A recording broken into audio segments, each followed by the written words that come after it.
साथियों, जब से पूर्व मुख्यमंत्री त्रिवेंद्र सिंह रावत जी ने भारत की संसद में उत्तराखंड में हो रहे अवैध खनन का मुद्दा प्रमुखता से उठाया, लगता है कि भारतीय जनता पार्टी के अंदर जो खनन प्रेमी हैं, वो उनके पीछे हाथ धो करके पड़ गए। जबकि उत्तराखंड का जनमानस त्रिवेंद्र सिंह रावत जी के भारत की संसद में उत्तराखंड राज्य में हो रहे अवैध खनन के मुद्दे को उठाने से उनको शाबाशी दे रहा है। और मैं उन खनन प्रेमियों से कहना चाहता हूँ, उन भारतीय जनता पार्टी के विधायकों से, दर्जाधारियों से, जो त्रिवेंद्र रावत जी की आलोचना कर रहे हैं कि वो अपनी पार्टी के खिलाफ भारत की संसद में क्यों बयान दे रहे हैं। और टिहरी से विधायक किशोर उपाध्याय तो कह रहे हैं कि ये स्टेट सब्जेक्ट है, इसको आप भारत की संसद में केवल और केवल सरकार की छवि खराब करने के लिए ली गई। मैं उनसे कहना चाहता हूं कि त्रिवेंद्र सिंह रावत जी ने इससे पहले भी मीडिया में आकर के हरिद्वार में हो रहे अवैध खनन के बारे में कहा था, जिसको प्रमुखता के साथ सभी अखबारों ने छापा था। और अब उन्होंने पूरे प्रदेश में हो रहे अवैध खनन के बारे में कहा, क्योंकि जब कोई सुनने वाला ना हो, मुखिया उनकी बातों को नहीं सुन रहा हो, तो उनके पास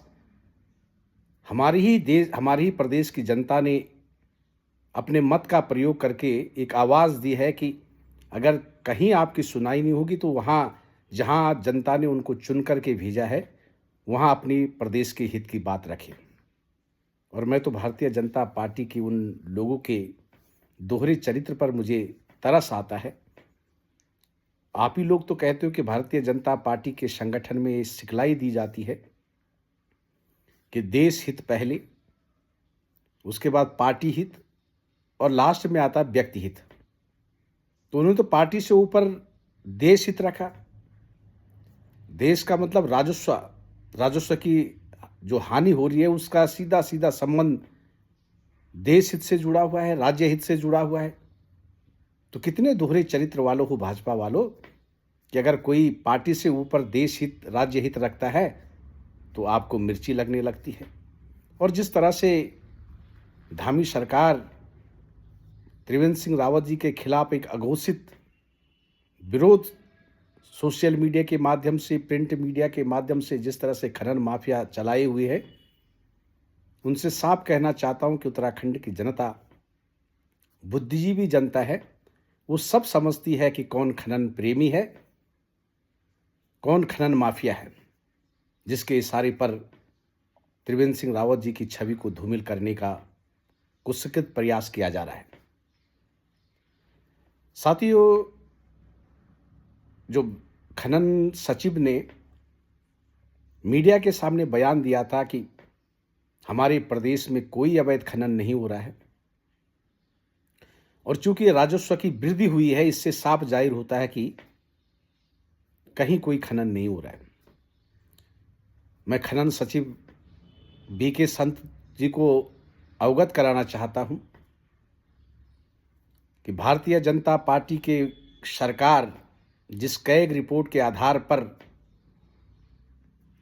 उन्होंने दिल्ली में अरविंद केजरीवाल की सरकार को घेरा था, अरविंद केजरीवाल से लेकर मनीष सिसोदिया से लेकर के सत्येंद्र जैन और संजय सिंह को जेल के सलाखों के पीछे भेजा था, उसी कैग रिपोर्ट ने वहां घपला उजागर किया था। और उस समय भी अरविंद केजरीवाल ने यही प्रश्न किया था कि जो आबकारी विभाग के द्वारा राजस्व में वृद्धि हुई है, न्यू एक्साइज पॉलिसी के कारण राजस्व में वृद्धि हुई है, तो फिर उनको आप भ्रष्टाचारी क्यों मानते हो? जिस कैग रिपोर्ट ने 2G स्पेक्ट्रम आवंटन हो, चाहे कोल आवंटन हो, चाहे कॉमनवेल्थ गेम हो, उस रिपोर्ट के आधार पर पूरी यूपीए सरकार 2014 में गिर गई थी। जनता ने उसे पूरी तरह से नकार दिया था। उसी कैग रिपोर्ट ने उत्तराखंड के खनन विभाग में अपनी रिपोर्ट दी है और वो विधानसभा में रखी गई है। कि जो खनन विभाग से राजस्व प्राप्त होना था उत्तराखंड सरकार को, जो वसूली होनी थी, वो 1386 करोड़ रुपए उस सरकार वसूल नहीं कर पाई। इसका सीधा सीधा मतलब है कि 1386 करोड़ रुपए का नुकसान, राजस्व का नुकसान उत्तराखंड की सरकार को हुआ है। तो जो 1386 करोड़ रुपए की वसूली न होना, ये आखिर 1386 करोड़ रुपए किन किन लोगों के जेबों में गया, ये भी खनन प्रेमी मंत्री जी को, मुख्यमंत्री जी को जवाब देना पड़ेगा। दूसरा, खनिज नियमावली में ये प्राविधान है कि नदियों से जो खनन है वो बड़ी बड़ी मशीनों से नहीं किया जाएगा, जबकि पूरे उत्तराखंड में नदियों से जो खनिज हो रहा है वो पोकलैंड और बड़ी बड़ी मशीनों के द्वारा क्यों किया जा रहा है। और तीसरा जो महत्वपूर्ण प्रश्न है कि उत्तराखंड खनन विभाग ने, जो खुद मुख्यमंत्री जी के पास है, आखिर क्यों हैदराबाद की एक प्राइवेट कंपनी को उसकी रॉयल्टी, रवाना काटने से लेकर, राजस्व वसूली से लेकर के, चोरी रोकने से लेकर के, इसकी सबकी जिम्मेदारी केवल 4 महत्वपूर्ण जिलों हरिद्वार, उधम सिंह नगर, नैनीताल और देहरादून, क्योंकि यहीं खनन ज़्यादा होता है, यहाँ जो है हैदराबाद की एक प्राइवेट कंपनी को क्यों दिया है, क्यों नहीं, और वो भी 1 साल के लिए नहीं, 5 साल के लिए दिया है। और केवल किस पे, कि वो 303 करोड़ रुपए राजस्व सरकार को देगी। इससे साफ जाहिर होता है कि ये सरकार माफियाओं के हाथ खेल रही है। प्राइवेट कंपनी को 5 साल के लिए देने की क्या आवश्यकता पड़ी। और अगर अवैध खनन नहीं हो रहा है तो बागेश्वर की खड़िया मिलों पर हाई कोर्ट ने अवैध खनन की शिकायत पर वहाँ पे रोक क्यों लगाई, और 160 खनन पट्टेदारों को हाई कोर्ट ने अवैध खनन के मामले में नोटिस क्यों दिया है, इसका प्रश्न प्रदेश के मुख्यमंत्री जी को देना पड़ेगा, क्योंकि उनके पास खनन डिपार्टमेंट भी है। दूसरा, कल ही मैं एक न्यूज़पेपर में समाचार पढ़ रहा था कि एक्साइज सेक्रेटरी हरीश चंद्र सेमवाल ने भी वही बयान दिया है कि प्रदेश